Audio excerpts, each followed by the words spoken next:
autoridade esteve presente no segundo Summit Imobiliário Brasil 2016, o maior encontro de líderes do setor na América Latina. Uma promoção do jornal O Estado de São Paulo e do Secov, Sindicato da Habitação do Estado de São Paulo. No dia 12 de abril, reuniu durante todo o dia, no Grand Hyatt Hotel em São Paulo, os principais líderes do setor para uma reflexão sobre o mercado imobiliário, com debates e palestras sobre o futuro de um dos principais segmentos da nossa economia.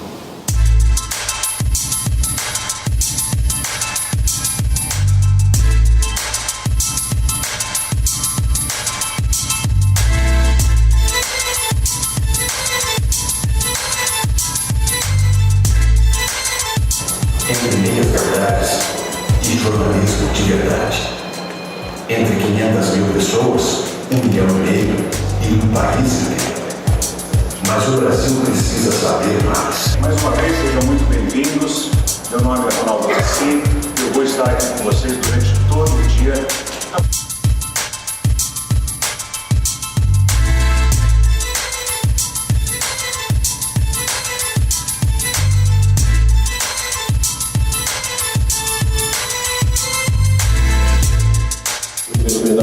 É o real estate, são 140 milhões de dólares investidos em real estate. Durante o evento foram apresentados e debatidos os temas como o olhar do investidor internacional, onde está o mercado, plano diretor de São Paulo, soluções urbanísticas, interiorização, negócio na era digital e novos rumos e tendências, ou seja, nova maneira de morar. Bem, agora vamos assistir algumas entrevistas que fizemos durante o evento com os principais players e autoridades que prestigiaram o segundo Summit Imobiliário Brasil 2016. Nós vamos falar agora com o senhor Daniel Sherman, que é o presidente da Tishman Speyer no Brasil. E por isso nós queremos ouvir dele a opinião dos investidores estrangeiros para com o nosso mercado. Bom dia, Daniel. Bom dia, tudo bem, Gil? Olha, a Tishman Speyer está no Brasil há mais de 20 anos e nesse período já vivemos vários ciclos econômicos e políticos. Eu acho que a crise mais extrema foi a de 2002, quando a percepção do mercado e dos investidores e também localmente era que o Brasil ia mudar de direção econômica com essa nova matriz econômica. A gente percebe que hoje a situação política é realmente a mais grave. Nem tem dúvida do que tem que ser feito na questão econômica, mas a política está deixando isso, diminuindo esse processo e a velocidade desse processo. Por isso que a gente continua acreditando no Brasil. Em momentos de crise sempre existem oportunidades e esse é o momento de se posicionar para se preparar para o próximo ciclo. O Brasil é muito grande, o Brasil não vai acabar. E esse processo ele vai ter um fim. A gente percebe que a situação política, e essa semana é uma semana extrema, não vai ser resolvido o Brasil nessa semana. O que vai ser resolvido é após os próximos 2 anos na reconstrução do caminho do desenvolvimento, mantendo a solidez das instituições e botando a economia no caminho certo. Então a gente continua acreditando muito, sabemos que é um momento tenso e que tem que se posicionar com cautela para se preparar para esse período mais longo, mas sem dúvida a gente vai superar essa crise buscando esse desenvolvimento mais sustentável ao longo do tempo. Maravilha, então dá para a gente entender que o investidor internacional continua acreditando no nosso país. Alguns acreditam e continuam, que são os investidores de mais longo prazo. Alguns se machucaram nesse ciclo passado, onde entraram no momento para só aproveitar do ciclo, mas de uma forma geral, como o mundo também está muito complexo, o que está acontecendo na China com essa mudança da percepção do investidor, da economia chinesa saindo do modelo da infraestrutura para o consumo, a situação da Europa com toda essa questão da saída do Reino Unido também é uma complicação muito grande na Europa. E os Estados Unidos, com a recuperação que ainda está sendo lenta, apesar dos preços ativos terem subido, é uma situação que ainda não está bem definida. Portanto, o mundo está mais complexo e o Brasil tem um local nessa complexidade. E isso, certamente, os investidores têm uma alocação que o Brasil faz parte desse processo. Maravilha. Bom, então aqui um bom agouro que nós ainda temos muitos investidores para nos ajudar a sair dessa nossa pseudo-crise, né?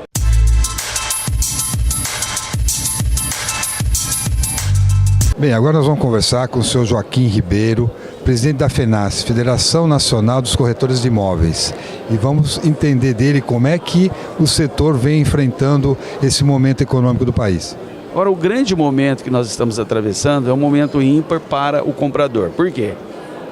O vendedor está cedendo no preço, ele está cedendo no prazo, ele está aceitando financiamento, está aceitando permuta. Então, isso facilita as negociações. Então, o comprador é um momento que é para ele comprar, porque quem tem o dinheiro vai ter o investimento, mais o retorno do seu aluguel é garantido e a valorização imobiliária. Maravilha, quer dizer que o momento é agora, é bom não perder essa oportunidade, porque daqui a pouco o mercado muda e as coisas ficam mais caras, mais difíceis e realmente as condições melhores estão para acontecer nesse instante. Você viu, nos últimos anos, até saiu uma pesquisa do Estadão, né? O Brasil pegou em primeiro lugar de valorização, há uns anos atrás, de 121% na área imobiliária, no mundo, entre 56 bancos centrais do mundo que fez essa pesquisa. Depois, nos últimos 5 anos, depois nos últimos 2, a gente veio para 21%, depois a gente veio para 7%, e agora nós estamos, né, aí o ano passado a gente teve 8,5% menos dessa valorização. Só que tem um detalhe, o imóvel é aquele que existe só. A mão de obra, insumos, materiais, o preço não abaixa. A mão de obra não abaixa também. Então, só tende a ter a valorização, principalmente que os preços estão baixos e principalmente que a nível mundial o Brasil ainda é um lugar onde o imóvel é baixo. Então, a expectativa da gente comprar, as pessoas que tiverem condições de comprar ou à vista, ou financiado, ou a prazo, é um bom negócio porque com certeza vai ter essa valorização, né? Não só da inflação, né? Ou o retorno do aluguel, como também a valorização imobiliária que no Brasil, ela com certeza até 2060 aí a gente tem espaço para crescer e para ter valorização. Bacana. Quer dizer então que em momentos de insegurança o melhor investimento ainda é o tijolo? Sem dúvida nenhuma, tijolo é moeda forte.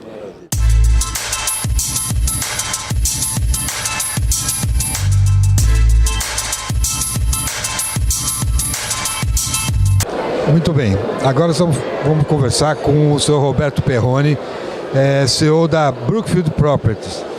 Tudo bem, Roberto? Bom dia. Tudo bem, muito prazer estar aqui com você. Eu vi que você está falando então do capital externo, né? Eu vi também que você falou que nesse momento o capital externo precisa de paciência e cautela. É isso mesmo? A gente acredita no Brasil, a gente acredita em ativos reais e é esse o tipo de foco, o tipo de investimento que nós vamos fazer aqui. A gente pensa no longo prazo, qualquer empreendimento que nós analisamos, a gente olha com 7 a 10 anos, nós não pensamos em algo para que eu vou ter o retorno imediatamente em 1 ano, 2, 3. A visão é de longo prazo. E no Brasil, a gente tem certeza que no longo prazo as coisas voltam a funcionar de forma adequada, como outras crises que a gente superou no passado.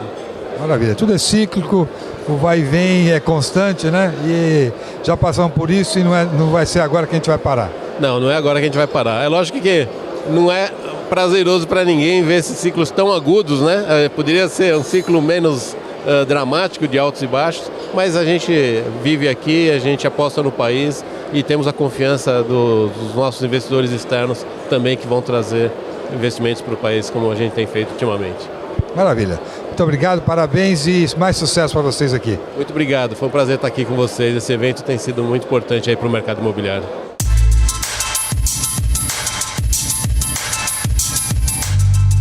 Muito bem, agora nós estamos com uma sumidade. Vamos falar com o Dr. Laí Carrembu, ex-secretário da Habitação de São Paulo, ex-secretário da Habitação do município de São Paulo e agora envolvido com a legislação brasileira. Laí, bom dia.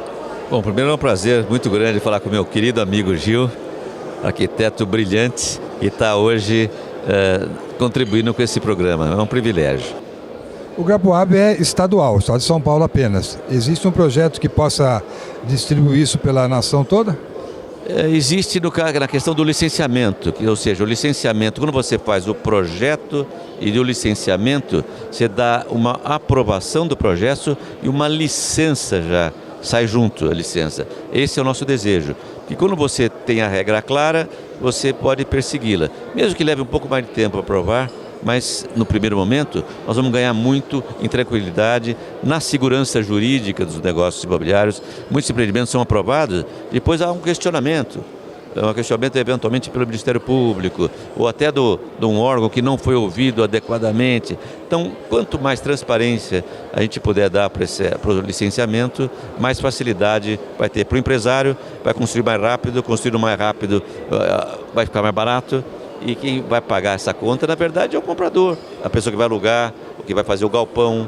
Então, todo esse investidor acaba se beneficiando, mas quem é o maior beneficiado, efetivamente, é o comprador e a população. Maravilha.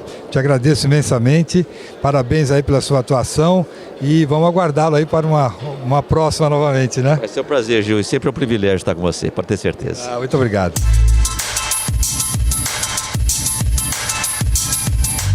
Muito bem, agora nós vamos falar então do crédito, do funding. Nós estamos aqui para isso com o Gilberto Duarte, presidente da ABCIP, Associação Brasileira do Crédito Imobiliário e Poupança. Tudo bem com você? Tudo bom, Gil. O FGTS sempre foi um grande locomotor, né, do financiamento imobiliário. Você tem visto um certo desvio de conduta desse mecanismo? A nossa visão na ABCIP é que os recursos de FGTS deveriam ser prioritariamente direcionados para o seu mandato constitucional: infraestrutura, saneamento e moradia popular. Por enquanto, então, nós temos o financiamento para o consumidor médio apenas com os bancos? Não, veja, o que a gente chama o que é classe média no Brasil já começa a ser acessado pelas faixas mais altas do Minha Casa Minha Vida. No entanto, os bancos continuam ativos na classe média, na classe alta e vão continuar emprestando dinheiro. Os fundos de investimento têm também tido um papel ativo nesse mecanismo de financiamento? No mercado residencial, bem menos. Os fundos são muito mais ativos na parte comercial, grandes empreendimentos, galpões. Eu acho que é lá que eles estão focados. Maravilha.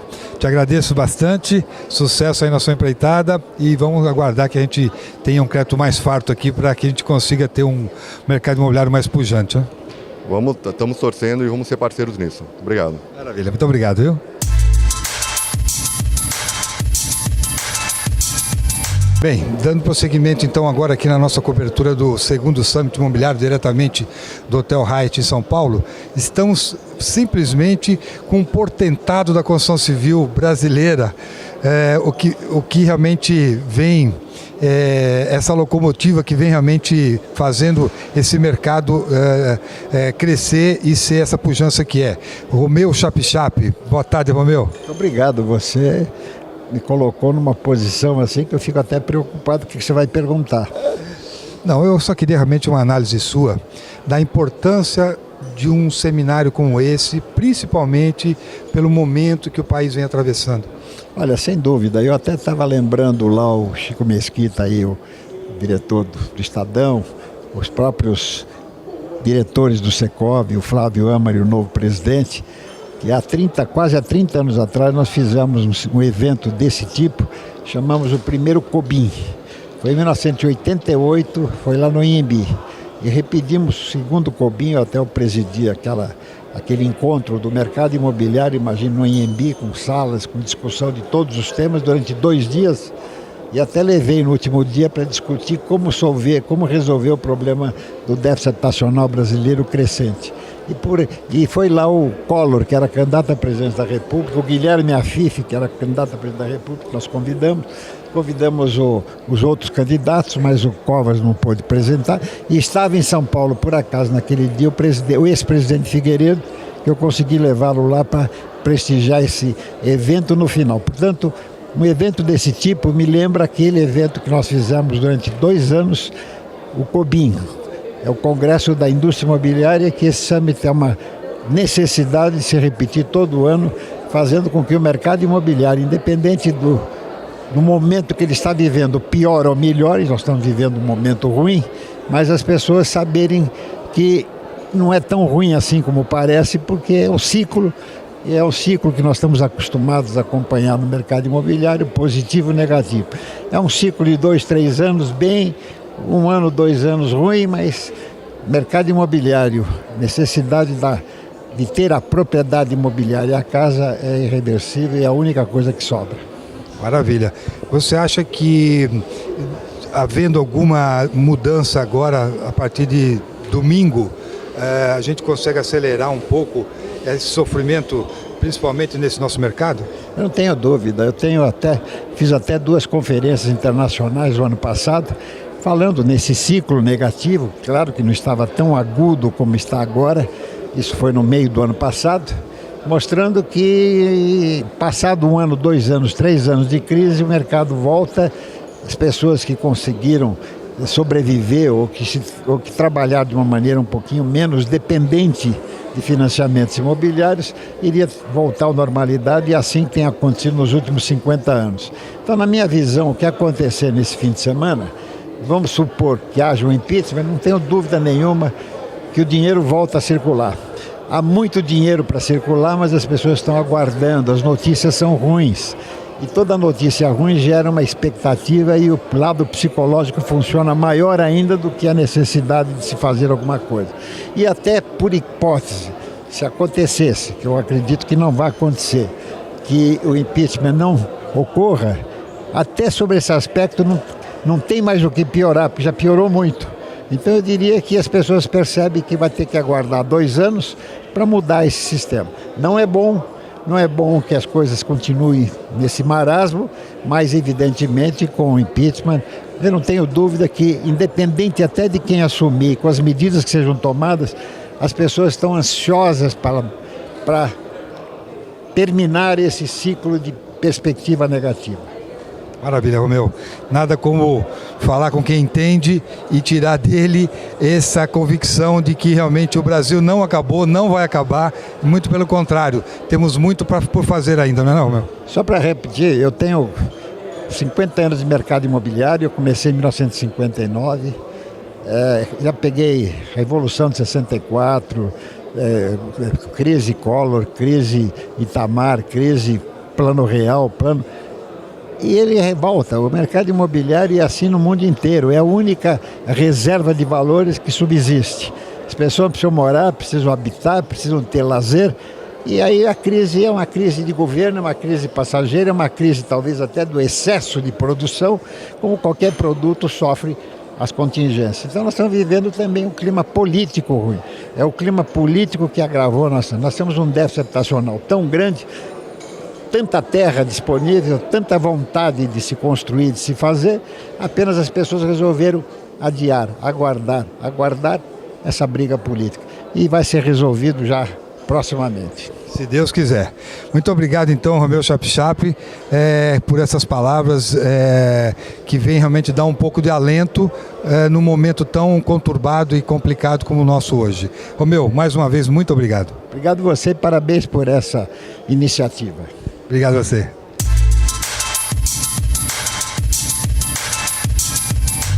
Muito bem, então dando prosseguimento aqui ao nosso segundo Summit Imobiliário no Hotel Hyatt em São Paulo. Agora nós trazemos para brindar com um pouquinho da sua sabedoria o presidente do Secov, o nosso anfitrião, Flávio, boa tarde. Boa tarde, Gil, um prazer participar com você. Muito bom. Flávio, qual é a importância de um seminário como esse para o desenvolvimento do nosso mercado imobiliário? O Summit Imobiliário, na segunda edição, eu acredito que entrou no calendário da nossa cidade como um importante evento da área imobiliária. Participantes de nível nacional e internacional. Tivemos palestras aqui em que a gente pode ter um quadro do que está acontecendo não só no Brasil, mas em todo o mundo. E principalmente como o mundo vê o Brasil. Certamente o ano que vem nós teremos novamente, a partir de amanhã, a nossa equipe, a equipe do Estadão, já vai estar reunida trabalhando na edição de 2017, para buscar com essa grandiosidade e importância, receber todas essas pessoas, importantes, centenas de pessoas, que são os principais players do mercado imobiliário do nosso país.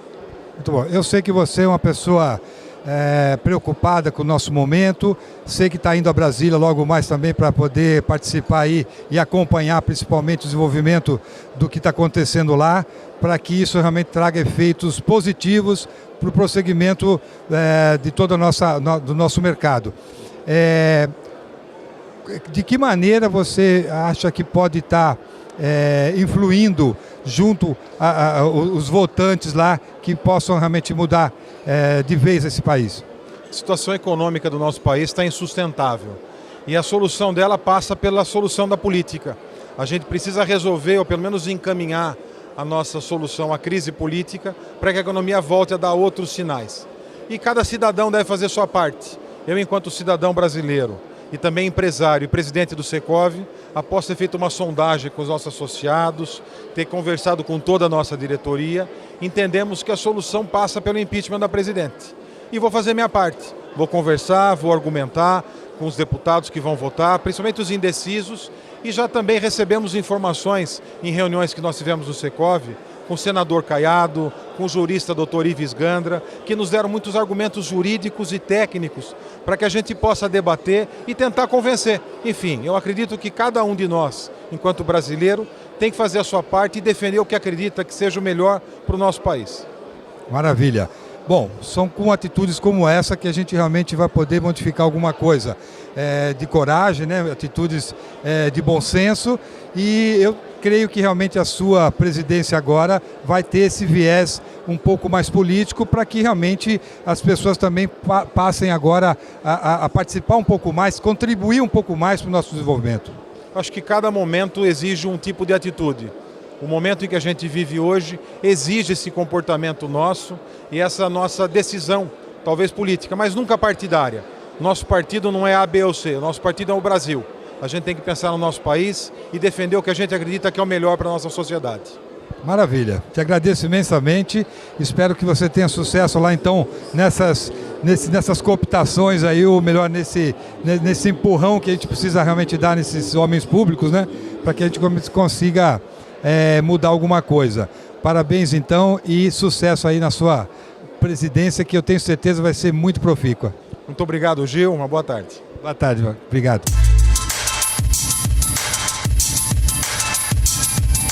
Muito bem, agora dando continuidade, nós vamos conversar então com o presidente da FIABS Brasil, Rodrigo Luna. Rodrigo, boa tarde. Boa tarde, é um prazer recebê-lo, Gil. Prazer é nosso. Rodrigo, qual a importância de um evento como esse para a situação atual, mas principalmente para a redenção do nosso mercado imobiliário? Pois em momentos como esse, a gente tem a oportunidade de botar a cabeça em ordem, de refletir, de debater, de eventualmente criar caminhos, porque nós estamos precisando de novos caminhos, né? Estamos atravessando um momento muito difícil e está aqui uma plateia muito seleta, com muita capacidade, só tem craque aqui dentro, e essa é a hora de entender o que não funcionou para criar novos caminhos, porque é o país, me perguntaram, é o país das oportunidades, mas que efetivamente precisam ser concretas, né?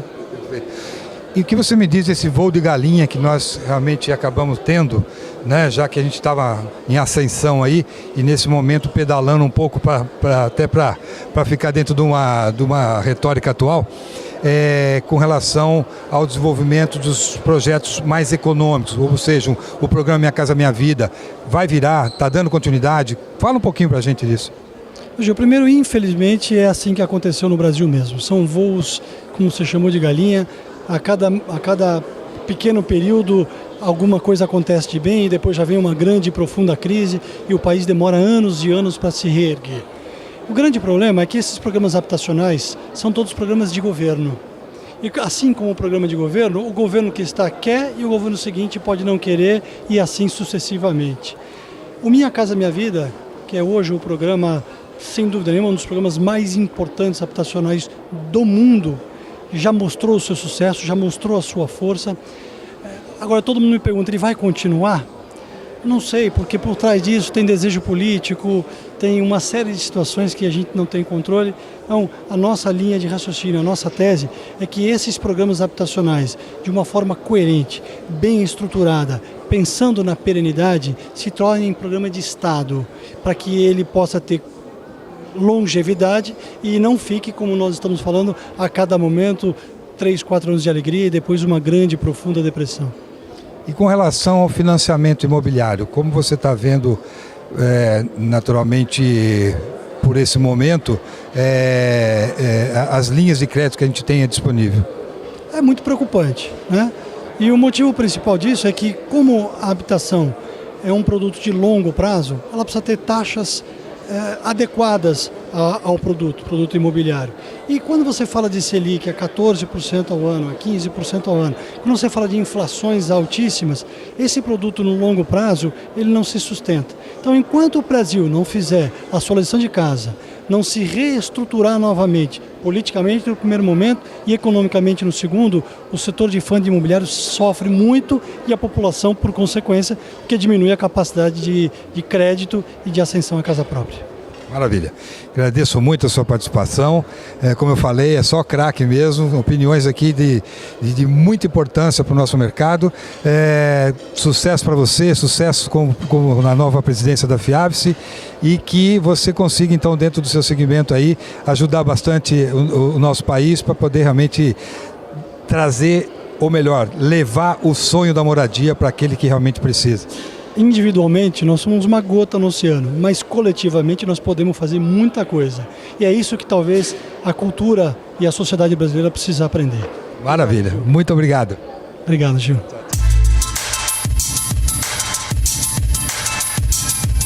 Para encerrar nossa cobertura aqui do segundo Summit Imobiliário diretamente do Hotel Hyatt em São Paulo, não poderíamos deixar de ouvir o responsável pela produção habitacional do Estado de São Paulo, ou seja, o nosso secretário da Habitação, Dr. Rodrigo Garcia. Boa tarde, Dr. Rodrigo. Boa tarde, foi uma alegria, né, viver com você esse Summit Imobiliário em 2016, né, onde a gente discutiu questões do setor imobiliário e eu pude trazer aqui para conhecimento do mercado imobiliário paulista e brasileiro, né, as PPPs de habitação, que é uma inovação do Estado de São Paulo para construir casa para quem precisa e que é atendida pelo poder público, né. São Paulo fez a primeira PPP de habitação de interesse social do Brasil, uma parceria público-privada, né, e que tem sido um sucesso na cidade de São Paulo. E eu mostrei aqui a todo o mercado imobiliário que nós teremos novos editais ainda no ano de 2016, apesar da dificuldade econômica, da crise, né, para que o mercado imobiliário compreenda a PPP de habitação e possa participar das concorrências que o Estado de São Paulo vai promover ainda no segundo semestre de 2016. Maravilha, então tem muita coisa pela frente ainda aí, boa, né, por vir, mas eu queria também uma opinião sua sobre a importância de um evento como esse para a revitalização do nosso mercado. Olha, eu acho que um evento como esse convida todo mundo a refletir sobre como chegamos até aqui, né? O histórico de acertos e de erros da política habitacional, do sistema financeiro de habitação e, além dessa reflexão, preparar os próximos passos para o futuro. É um momento de grande apreensão nacional, né, onde o mercado imobiliário, assim como outros setores da economia, também aguarda os desfechos da crise econômica e política, né? Mas, independente disso, o Brasil vai superar essa crise e nós temos que estar preparados justamente para não perder tempo, para no momento em que o Brasil superar a crise, você possa ter um mercado ativo, ofertando aquilo que a população quer e deseja, né? E nesse ponto, a discussão de inovações ela é sempre presente, né? E é o que eu pude também trazer aqui em relação à PPP. Durante muitos anos, o Estado acostumou a licitar uma obra pública, construir e a entregar.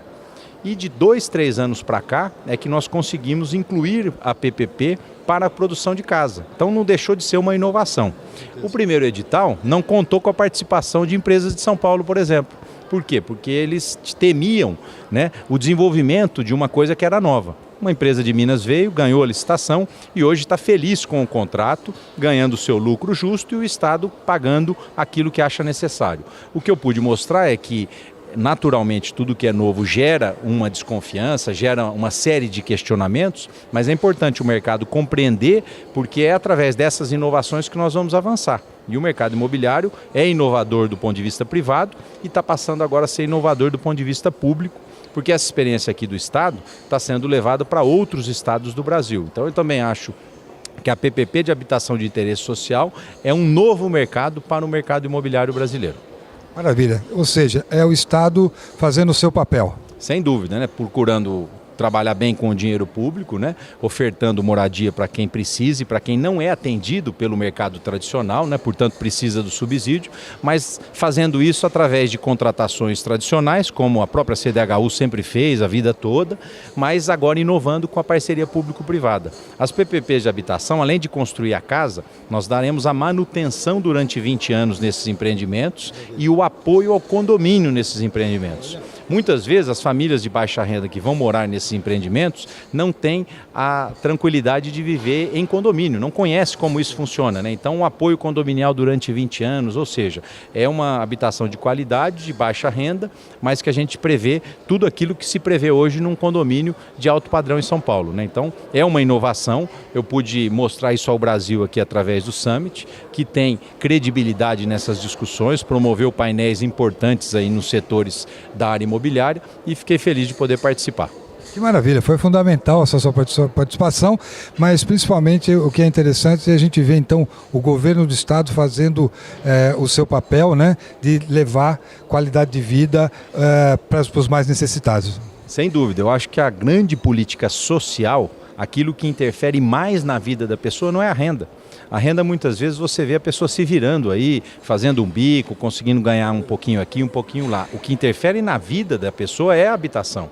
Quando a pessoa deixa de morar numa habitação de má qualidade, às vezes inadequada, num barraco, numa favela, e passa para uma casa, para um apartamento, isso traz dignidade a ela e à sua família. Isso estimula ela a subir de vida, a buscar novas oportunidades, né? Então, eu não tenho dúvida, enfim, que a habitação é o fator que muda a vida da pessoa de fato, né? E por isso que São Paulo tem já historicamente um investimento grande na habitação.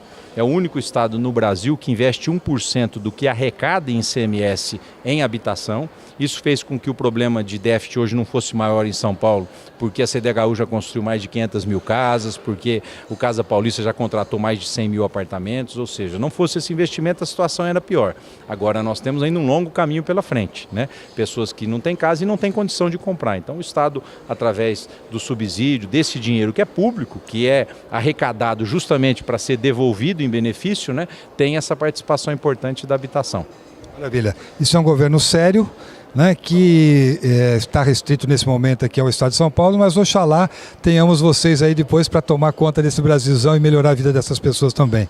Muito obrigado e estamos à disposição, né? O governador Geraldo Alckmin sempre muito atento e sensível às questões sociais. A crise afeta primeiro o estado de São Paulo, né? Porque é o estado mais industrial, é o estado que mais produz, enquanto quando ela vem, ela é o primeiro estado que é afetado. Isso diminuiu muito a capacidade de investimento de São Paulo, mas São Paulo continua de pé. Né? Eu digo que nós não começamos obras novas em 2015, mas nós temos mais de 100 mil casas em andamento. Então a prioridade foi pegar o recurso e investir naquilo que estava em andamento para que não parasse. E agora, a crise melhorando, nós saindo da crise, a gente tem capacidade de construção de novas unidades. Então, acho que a gestão pública você tem que ter foco e prioridade. É o Estado de São Paulo, enfim, procurando investir, usar bem os recursos públicos para construir moradia de qualidade.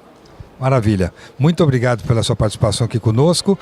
Sucesso aí na sua empreitada e um abraço para o nosso governador que realmente vem fazendo um belíssimo trabalho.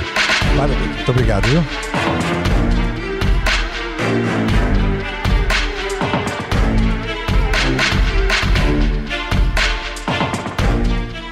Como vocês assistiram, foi um evento de suma importância, onde foram apresentadas alternativas para o mercado imobiliário diante da nossa grave conjuntura econômica.